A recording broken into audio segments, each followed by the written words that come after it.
Did you know you have to water your posts when you're building a deck? I know it sounds like I've just made that up, but this is what you do when you're installing posts with Postcrete. Postcrete is a product that's really frequently used for installing fences. It's also used on decks like this. It's different from concrete because it sets a lot faster. I don't know what's in it. Don't ask me the ingredients, but there's something in it that allows it to set a lot faster, which is why it's really handy to use for jobs like this. It's definitely more expensive than making your own concrete, but I really like using it because it's so convenient. What you do is you fill in your hole up to 1/3, wait for it to drain away, and then continue to fill it up to 1/3 every single time until the water stops draining away. And that's when you know it's ready to use. You just pour in the entire bag of dried product on top of your wet puddle. You then sprinkle the top with some water, and the water kind of mixes itself. I don't know how it works. It mystifies me. In fact, I don't know how it works to the extent that I don't trust it. So I even go in with a stick or something and try and mix it around a little bit. I'm sure that's not necessary, but it's too magical. It's like planes. I don't know how they fly. It still makes no sense to me. With a product like this and concrete and anything else that's dusty or very fine materials, always recommend wearing a mask. This stuff is super bad for your lungs and it's really not worth getting it into your chest. Here you go. This is evidence of me with my trust issues, giving it a little prod to mix it all together. I still had a little bit left from my previous bag, which is why I've ended up having a weird half bag situation instead of just being able to chuck one whole bag in there.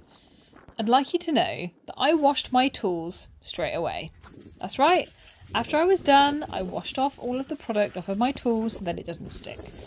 I'm telling you this because I posted a video earlier today on Facebook, or was it yesterday, not sure, about how to get product off of tools after it's dried. And obviously a lot of the comments were saying, oh, just wash it when it's still wet. And I'm like, oh, that's such a good idea. Yeah, that's a really good idea. Can I use your time machine to go back in time and wash it off at the time? Because I can't actually do that now, because now is the present day. I asked someone in the comments if I could use his time machine, and he said that he didn't have one. So I'm not even sure why he suggested that as a route to solve it. Anyway, I mean, it's always good to wash your tools. I had 4 posts to do, so I went round and filled them all in. Good thing as well is on the back, it gives you an idea of what size the hole should be, which is helpful because it can tell you before you've even dug your holes what sort of size you need to prepare for the perfect fit for one bag of product. A little bit of watchy-watchy to contemplate what I'm doing next, making sure to get in all the angles. So at this point, I've set 2 of the posts in place with the Postcrete, and I realised that I had made a little bit of a mistake. I checked that all the posts made a true square, so that they were the same distance from each other. But in doing so, I had moved it ever so slightly away from the wall at one edge. So the distance from the wall on the left of the screen is about 1/2 inch, and the distance on the right was about 1 inch. So the deck is ever so slightly wonky. Not wonky in of itself, but not quite flush to the wall. And ideally, I wouldn't have had it flush to the wall. Since I had only just set this hole, I thought I would just try to dig a tiny little bit out so I could adjust it, move it closer to the wall on this side. That was easier said than done, because this product dries really quickly. So I spent more time than I really should have. I just should have given up on this, just accepted my fate. But I got this chisel out and I was trying to get, just an inch, just a 1/2 inch even of product out so I could gently shimmy this side closer to the wall. This is me checking that it won't just magically move. It didn't.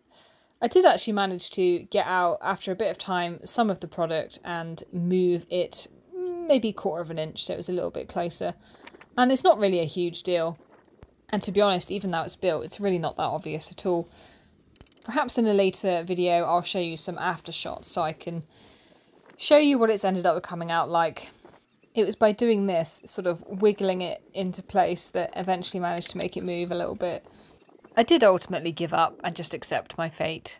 It is what it is. So I carried on and finished the last 2 holes. One of the benefits of this product drying quite quickly is that I'm going to be able to stick down the landscaping fabric that I have bought to go at the base of the deck. What I had there before was really flimsy, very thin material, and it just wasn't really fit for purpose. I ended up throwing it away. What I picked up now is quite heavy duty. It's definitely more than I need, but I will just make use of the rest of it somewhere else. But it's a good example of an unexpected expense. Whenever I'm doing a project, I'm thinking about all of the materials that I might need, but this was one that I hadn't thought of, so this was an extra 25 quid, I think it was, something like that. You can see that it's already laid down. That's because I recorded laying this down for my short form videos. I've just added some weed covering to the floor to stop any weeds coming up, but I'm also going to put back the slabs that I took up before to keep this down and stop it coming up.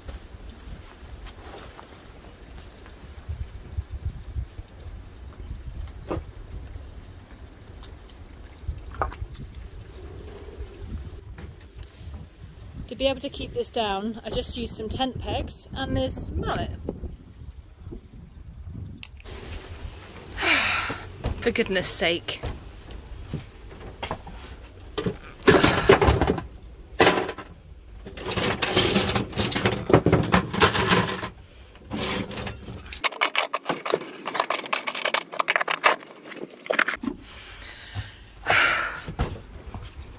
Well, that was quite the little strop.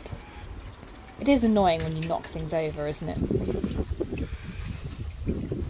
I applied these plugs just directly into the ground. These were, I think, about £1 for a pack of 12. They were really inexpensive. This ground is super hard, so I definitely needed that mallet to get them to go in.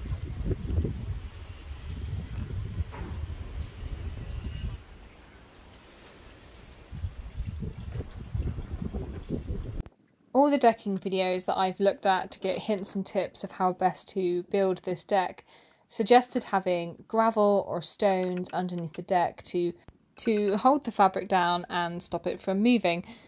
But that's not my only motivation for sticking these down here. These used to be in the main part of the garden where the grass is now. The grass I installed myself, and the pathway that leads up to the shed are huge slabs of rock that I salvaged from inside the basement that are original to the house when it was built in 1880. When I took these red slabs up from the garden, I put them on Facebook Marketplace to see if anybody wanted some spares, and they just didn't appeal to anybody, and I couldn't get rid of them. Rather than taking them down the tip, I thought I would use them under the deck for this, but I mean, I'm hiding them, basically. That's what's happening here. You know it, I know it, I might as well just be honest. I may even use some of these stones at a couple of points underneath the beams that will go across the deck as extra support to stop it from dipping anywhere in the middle. The hot tub is very heavy and needs a surprising amount of support. There we go, so chuffed with my progress on this project, and I look forward to showing you what I'm going to be doing on this next. And as always, if you enjoyed this episode, don't forget to like this video and subscribe to this channel.